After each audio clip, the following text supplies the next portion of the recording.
سو ہم یہ سمجھتے ہیں کہ اگر انہوں نے کی ہے، عدیل صاحب نے اس کو کیا ہے، آن لائن جریدے نے بھی اس بات کو لکھا ہے، تو ہماری کم از کم دعا تو یہی ہے کہ اللہ کرے یہ بالکل ایسے ہی ہو جیسے کہا گیا ہے. لیکن پھر یہ توجہ چلی جاتی ہے نا کہ پہلے جو جیسے کہا گیا کہ وہ آئے جنرل ندیم انجم، اور اس کے آنے کے بعد جو ہے اس کے ادارے کی اس میں انہوں نے ان کو پروفیشنل لک جو ہے وہ دیا، اور اس میں بہتری کافی ساری لائے. اگر وہ ساری بہتری لائے تو کچھ بہرحال چیزیں ایسی ہیں کہ جن کی طرف دیکھنے کی ضرورت ہے، جیسے ارشد شریف کے ساتھ کیا معاملہ ہوا، ایاز امیر کے ساتھ کیا معاملہ ہوا، پھر یہ اپنے جو ہمارے ہیں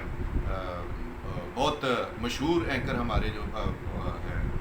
اللہ بھلا کرے، دیکھیں میں کس طرح بول رہا ہوں، ان کا نام مجھے بھولنا نہیں چاہیے، حالانکہ میرے ذہن میں عمران ریاض خان، میں ان کی بات کر رہا ہوں. پھر ان کے ساتھ ان کو جو ہوا، پھر صابر شاکر کو جانا پڑا یہاں سے، کس طرح اور کس پہ الزام نہیں آیا. یہ تو یہ بھی ایک چیز ہے. سو اگر کسی جگہ پہ کوئی یہ سوچا گیا ہے، سمجھا گیا ہے کہ اس کو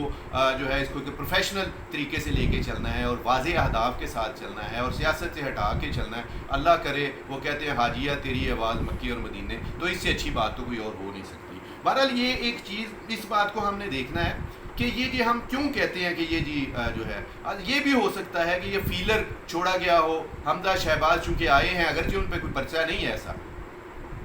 لیکن عمران خان تحریک انصاف کے سربراہ جو ہیں وہ اگرچہ اپنے جلسوں میں ان کے بارے میں کچھ اس طرح کی باتیں، اس طرح کی آوازیں کستے ضرور ہیں، وہ یہ اس طرح کی چیزیں کرتے رہتے ہیں، لیکن یہ ہے کہ کوئی ٹھوس ان کے خلاف ایسی بات ابھی سامنے نہیں آئی جس کی بنیاد پر یہ کہا جا سکے کہ انہیں حراست میں لیا جائے گا. اور دوسرا یہ ہے کہ جو پنجاب کے وزیر اعلیٰ ہیں چودھری پرویز لائی جو ہیں، ان کو اگر یہ سمجھتا ہے کہ چودھری پرویز لائی وہ جتنے سیزنڈ پولیٹیشین وہ ہیں، جس طرح سیاست کو وہ سمجھتے ہیں اور جس طرح وہ سمجھداری کے ساتھ دونوں پہلوؤں کو سوچ کے لے کے چل رہے ہیں، ملٹری اسٹیبلشمنٹ کو بھی ساتھ لے کے چلنے کی کوشش کر رہے ہیں، تحریک انصاف کو بھی ساتھ لے کے چلنے کی کوشش کر رہے ہیں، اور جس طرح سے انہوں نے ان کے جو مسلم لیگ نون کے جو اراکین اسمبلی تھی اور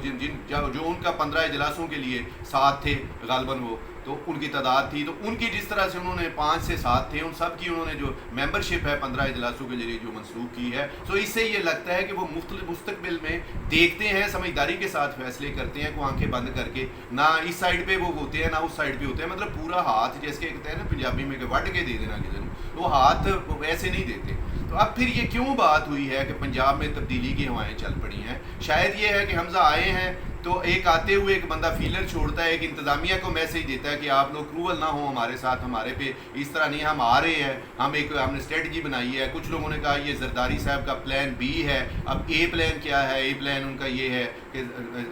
میاں عمران خان صاحب جو ہیں ان کو نااہل قرار دیا جائے. تو عمران خان کو اگر عدالتیں نااہل قرار دے دیتی ہیں، الیکشن کمیشن نااہل قرار دیتا ہے، سپتمبر بڑا اہم ہے، اگر یہ نہیں ہوتا تو پلان بی کے طور پر یہ ہے کہ پھر ان کو جو ہے وہ پنجاب میں حکومت بدلنے کی کوشش کی جائے. اچھا، اس کا ایک پہلو یہ میں یہ سمجھتا ہوں یہ پلان بی نہیں، یہ پلان سی ہے، کیونکہ اگر آپ جو ہے حمزہ شہباز صاحب کو اس میں پہلی بات تو یہ ہے کہ عمران خان کی سلامتی کو، ان کو تھریٹ الرٹ بھی جاری ہو چکا ہے، ان کی سلامتی کے لیے بہت خطرہ ہے. تو پلان اے تو یہ ہوگا کسی کا، خدا نہ کرے کوئی اس پہ سوچ رہا ہو، لیکن انسان کے اندر جو خدشے ہوتے ہیں وہ پھر زبان پہ آتے ہیں. خدا نہ کرے کوئی اس بنیاد پہ سوچ رہا ہو، ایک مقبول ترین لیڈر جو ہے پورے ملک کے کونے کونے میں جس کی فالوئنگ ہے اور کونے کونے میں جس کے کارکن ہیں اور اس سے محبت کرنے والے ہیں، اس کے بارے میں کوئی اتنا ٹیڑھا ہو کے سوچے، کوئی اتنا غلط طریقے سے سوچے اور کوئی اتنا ملک دشمنی پر مبنی اس طرح کی کوئی بات سوچ رہا ہو. لیکن بہرحال یہ آن دا کارڈ ہے،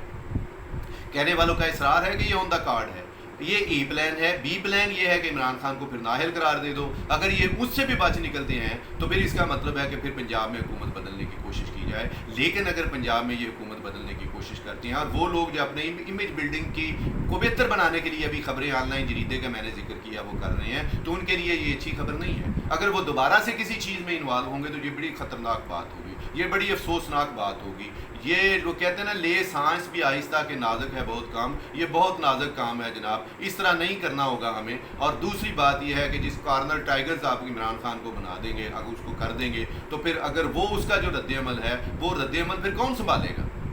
سب کو پتا ہے، عوام کی اس کی فالوئنگ، اس بات کا ڈر بھی ہے. آئی ایم ایف آگے مہنگائی ہونے جا رہی ہے. جنوری میں آپ نے پیٹرول کی قیمتیں بڑھانی ہیں، 50% لیوی جو ہے آپ نے اس پہ لگانی ہے، اور اپریل تک آپ نے جو ہے وہ ڈیزل پہ 50 روپے جو ہے وہ لیوی جو ہے وہ بڑھانی ہے, مہنگائی آپ نے کرنی ہے, اور اگر ساتھ میں آپ سیاسی انتقام کا نشانہ بھی لوگوں کو بنائیں گے تو آپ کا کیا خیال ہے کہ عمران خان گھر میں بیٹھا انتظار کرے گا کہ آؤ مجھے پکڑو اور میری جو ہے وہ تھن کرو, میری میجارٹی کو, لوگوں کو مارو, ان کے خلاف مقدمے کرو اور میں گھر میں بیٹھا رہوں گا؟ ہرگز نہیں. وہ جیسا پچھلے گجرات کے جلسے میں بھی کہہ چکا ہے کہ آپ لوگ تیار رہیں, کے پی کے میں اس کی حکومت ہے, گلگت بلتستان میں اس کی حکومت ہے, آزاد کشمیر میں اس کی حکومت ہے, پنجاب میں اس کی حکومت ہے, پاپولر پبلک سپورٹ اس کے ساتھ ہے, تو پھر آپ کس طرح یہ سوچتے ہیں کہ پنجاب میں ہم حکومت کریں گے اور چین سے رہ لیں گے, جبکہ مہنگائی کا بم جو ہے ہر گزرتے دن کے ساتھ ٹک ٹک ٹک ٹک ٹک ٹک کر رہا ہے, اور یہ کسی بھی وقت عوام کے جذبات کا لاوا پھوٹ پڑتا ہے. یہی گزارش کرنی ہوگی کہ اہوش کے ناخن لیں اور پاکستان کے اندر جو ہے جو ہو گیا وہ ہو گیا, اب ہی سوچ سمجھ کے قدم اٹھانے شروع کر دیں تاکہ پاکستان کے استحکام, تاکہ پاکستان کی سالمیت, تاکہ پاکستان کے جو اتحاد ہے اور پاکستان کی جو وحدت ہے اس کو کوئی نقصان نہ ہو.